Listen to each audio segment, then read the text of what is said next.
India is witnessing a major change in the way we look at money. Having reached the middle income status as a country, we're now aspiring for higher financial goals. Women, especially all of us, we constantly grapple around all these complicated questions that surround money. What should we do with our money? Should we talk about money? Is it family money? How should we manage this risk? Today, we've got Anupam Gupta with us. He will reveal all. He is the author of The Wisest Owl. Anupam, tell us, how should we look at money? Thank you for having me, Sukirti. I think first is to have a conversation about it with your partners. Two of the advisors that I've interviewed in the book are women. There is Dilshad and there is Shalini, and both of them are they said that, in our experience, housewives are the most practical people when it comes to money, and yet the husbands don't get them to meetings. Dilshad said that every conversation, they insist that clients get their spouses along with them. So please talk to your partners about money, be methodical about money, don't ever shy away from asking any question, and learn and ask around. I think these are the few things that I can definitely say they're applicable to everybody. But like I said, in the case of women, having conversations with your partners, with your family, your spouse, son, whoever it is even more important. There's just a default thing that men take charge. That should not be the case. Anupam, any way to start this conversation? Because this is one of the toughest things. Sometimes we feel that we may be intruding in somebody else's space, even though it's our own money too.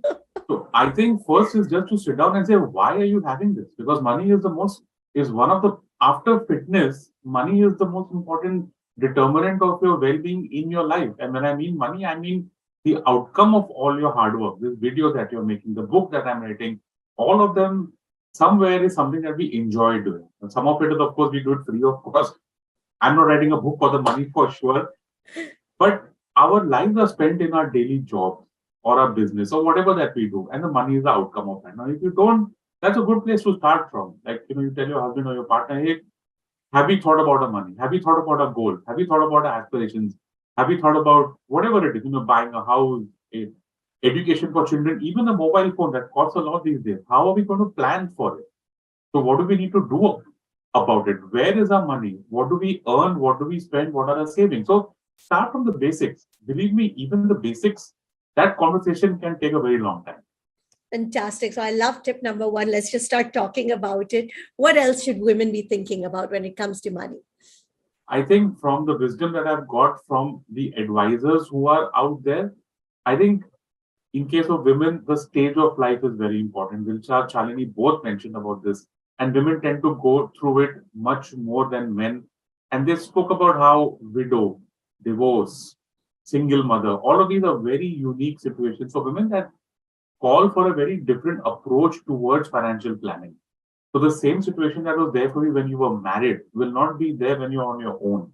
So being aware that these transitions can change your life significantly and preparing and planning for it. For example, having an emergency corpus and keeping that in either a fixed deposit or a debt mutual fund that is safe, that is accessible. These are all small things that can go a long way in keeping you prepared for transitions. And like I said, these transitions, these moments in life affect women more than they affect men. And one of the things that we're very, very scared of, in the sense that it sounds so complicated, all these words and terms and stuff. So how difficult is it really to understand and learn about money? It's not really that difficult at all, Sukirti, because I mentioned this in my book. If you want to start, there are various ways. There is, of course, the great internet. There are books. There is, conversations like this that help you get started. My book is an attempt towards that. Pick up maybe, one book or two books. Or if you're someone who's very, very internet savvy, go to YouTube, spend some time there, but please choose the right video. That is the most difficult part. Which is why, I belong to a generation which still believes in books, which is why I wrote a book and I didn't put all of this out on YouTube. But there's a lot of content out there. See what you're comfortable with. See the person who's putting it out. So keep that's very important. Is it something that 5 stocks that triple your money? Please avoid that. Okay. What are mutual funds? Go for that. Understand financial products and please first ensure yourself. The basics, emergency corpus and insurance, health insurance. These are the most basic products that you start from. I get so many people, men, women, whatever, what's the best mutual fund to buy? What's the best stock to buy? The market has gone up.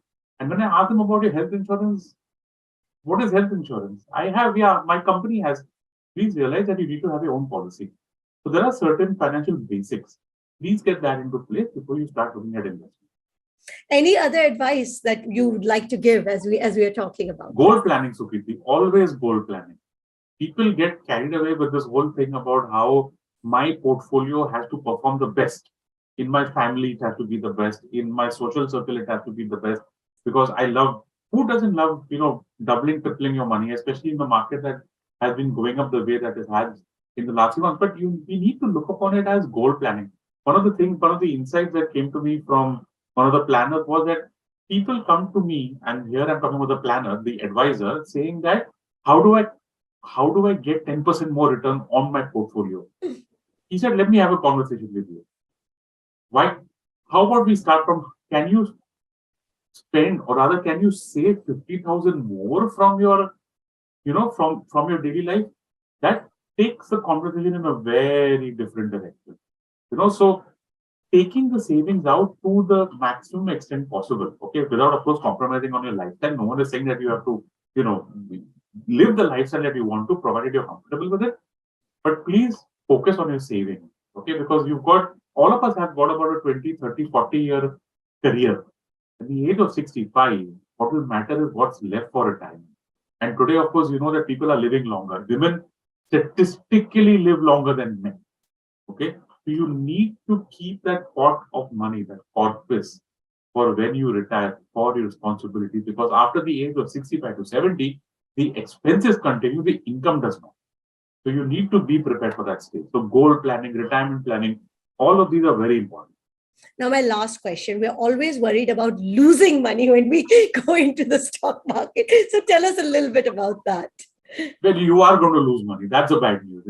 The good news, of course, is the statistics show that the longer you stay in the market, the lower your chances of losing money.